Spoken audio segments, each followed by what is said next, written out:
Crisis is how some parents are describing the onslaught of threats that have disrupted classrooms in parts of the Midlands. At least 3 more schools were shut down this morning to investigate additional threats. Andrew Fancher has an update on a federal investigation as well as criminal charges already filed against a Richland County student. Parents tell me it's been a rough year for South Carolina education. More than a dozen schools were subject to a swatting incident in October, layered now with consecutive bomb threats. Now the question remains as to what public education will do to combat the offense.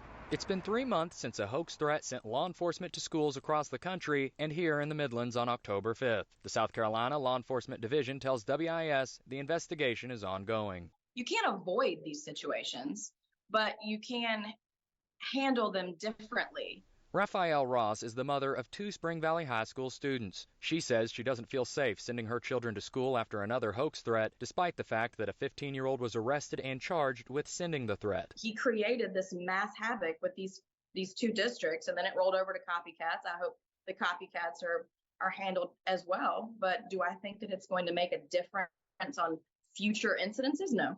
Criminal defense attorney Scott J. Hayes says that the consequences are in place. Students need to understand and appreciate them. This isn't something that our society, our judges, our community is going to put up with. And I think that, you're going to figure out that this was a bad thing. This was a bad idea, and you probably shouldn't have done it. Hayes tells WIS that in some cases, a juvenile convicted in family court could spend more time incarcerated than if he were tried as an adult. Some people say the punishment is minimal, considering the level of disruption when threatening a school. So you can put this kid in DJJ and you can charge him with everything under the book, and he will probably learn some sort of lesson personally, him singularly. Do I think that he is going to have any effect on future students thinking that they can go above and beyond what he did? No.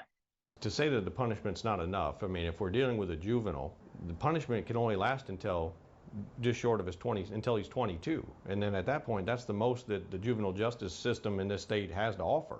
You can't ask for more than that. That's the most you can get under the system as it exists. Advocacy groups are once again calling for legislative action to resolve the ongoing threats. Reporting in Columbia, Andrew Fancher, WIS News 10.